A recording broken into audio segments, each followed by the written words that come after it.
Hey everybody, Jim the Historian again. We're going to go ahead and do another Ukraine analysis video. Been about a week since the last video. Some things have happened. Before we can start, if you could give me a like and subscribe. Links are below the video. You're sophisticated people, you can find them. So what I'll do this time is we're going to reverse it. I'll go over what's been happening in different fronts, and then I'll just review the casualties as well as some of the meta-analysis of kind of what's been happening. Again, we'll start south to north.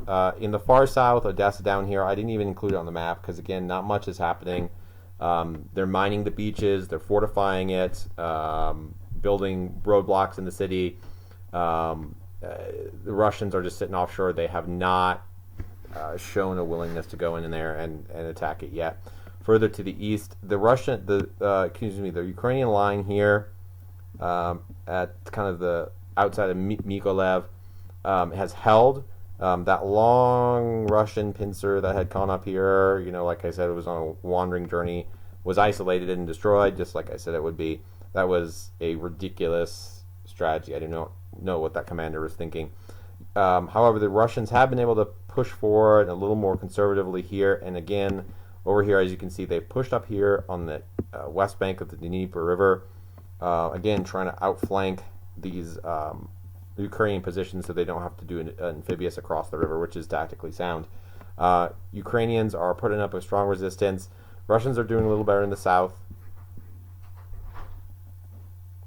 It seems like their commanders there are a little more effective. Further to the east, Ukrainians have pulled, we talked about this, they've refused their line, they've pulled back their line here. They're trying to hold this perimeter here as best they can. Or at worst, kind of lose some of this territory up in this area. Russians have not shown a willingness to kind of push up into that area yet. They seem to be content to try to hold this land bridge corridor between Russian-controlled territory and occupied Crimea. Mariupol is surrounded. They're trying to push in. They're not having good luck of it. Further to the north, just trench warfare up here in the Donbass area and the contested areas. Over here is interesting. This area is not really fully controlled by the Russians. There's lots of Ukrainian forces, partisans and stuff moving around and blowing up stuff and vice versa. The Russians are trying to get in behind this. What they're trying to do is they're trying to get in behind this line, but they're getting stopped. And it's important that the Ukrainians hold this, because if they can get in behind here, they can enfilade that entire position and get behind it, outflank it, and overwhelm that trench position from the rear. Kharkiv is holding out nicely, being shelled regularly. The Russians are trying to make attacks on its flanks, not working so well. Ukrainians are pushing them back pretty steadily. Further to the north, up in here in Sumy, Sumy is surrounded. The Russians seem to have abandoned a desire to actually capture it because it's been so heavily defended. Here's Sumy right here. Okay, but it is holding out. We talked about this area in this northeast, very hard to defend. The Russians have been able to overwhelm that, although their logistical convoys in this area are getting hit. And hit regularly by partisans and by Ukrainian regular army that kind of sneaks in here on fire missions and runs away. Northeast of Kyiv, the Ukrainians, this counterattack has continued to work. They've been able to push the Russian lines back. The Russians are on these roads out here, and they're driving around. It's a very confused situation. There's Ukrainians, there's Russians. In all these towns, they're fighting, they're going into the forest and coming back. There's a large pocket of Ukrainian troops to the south of the Russian advance, and then again to the far south. Neither side can seem to get the advantage, but Kiev is so far okay from the west, from the east. On the western flank, a little bit more of a dicey situation, but the Russians have pushed down right, and they're starting to try to get around it as best they can, but again, getting blocked, and it's hard pulling off a flanking maneuver like this without air superiority is really hard, because these guys here are going to be firing into your flanks and can launch counterattacks into your flanks. The Russians would love to come down here this way, but again, heavily defended. We've seen this in the last few videos. 3 lines of defense, real hard for the Russians to get in. People have talked about why the Russians aren't coming across here. That's the Pripyat marshes, so that's marshland. Not very good for an attack, especially with all the problems the Russians are having. We did expect to see invasion here of far western Ukraine by Belarus. That hasn't happened yet, to cut off these supply lines. We have seen some strikes, missile strikes in far western Ukraine against air bases and facilities where the foreign fighters are being trained. I think those are more just to disrupt the Ukrainian war effort, less so to prepare for an all-out invasion from Belarus. Although that is what they would really have to do to cut these supply lines.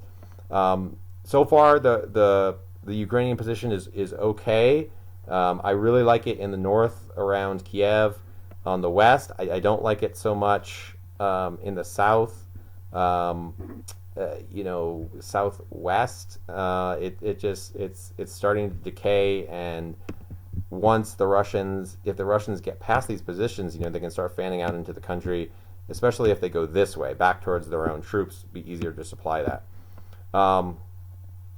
The rest of the position, the defensive perimeter, is holding it pretty well, considering the challenges that the Ukrainians are having. Now let's get to the kind of the meta-analysis. So between this video and the last video, the casualties have essentially doubled, especially on the Russian side. And the reason for that is that there's been an intensification of conflict across the country. But again, it's what I talked about. It's the urban conflict has started. The Russians have actually started to assault these cities. And with the modern weaponry that the Ukrainians have been receiving, combined with Russia's, doctrinal decision, and I'll just call it that, to accept up to 90% casualties on its assaults of urban areas, has just caused absolute bloodbaths in the attacking Russian forces. And specifically, the group that's been hitting the hardest are what are called the assault platoons and the assault companies. These are the guys at the front of the advance. They've been getting almost wiped out. Entire platoons of tanks have been destroyed. It's not going well. And if the assault platoon can't make meaningful gains, then the subsequent platoons that are behind them can't kind of push forward and exploit that. So the Russians have taken heavy casualties in terms of numbers. We're looking at 25,000 casualties, 8,000 killed. And this is in a little over a month, a little under a month.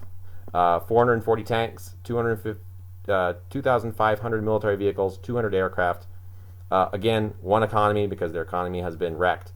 And then I also said one national media, because the Russian national media has been completely gutted, and it's now essentially just a propaganda outfit for Putin.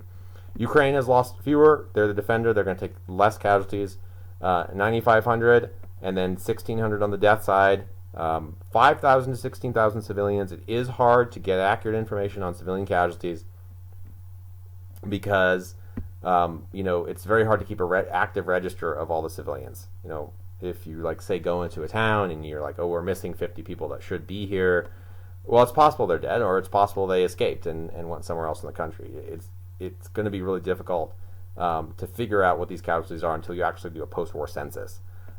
Ukrainians have lost a little over 200 tanks, 1,100 military vehicles, 80 aircraft, and then widespread economic and infrastructural damage, especially in the combat areas. Western Ukraine, far western Ukraine, is a lot better off. Really hasn't taken any significant damage. Eastern Ukraine, Kiev area, pretty rough, and especially the cities under siege like Mariupol and Kharkiv, just being leveled. And you see the drone footage and it looks like a scene from Terminator Judgment Day, right, with all the buildings knocked down. Wider consequences, 3.1 civilians have left the country. That's good. Those are people you don't have to feed or clothe. 35,000 freedom fighters have come in to help with the Ukrainians. We'll see if those numbers continue. It's looking like this is going to devolve into a horrific stalemate with the combination of Russia's massive superiority, but with all the help Ukraine's getting. We'll see if that continues. The casualties will just go through the roof. So let's hope for peace. Thanks. Have a good day.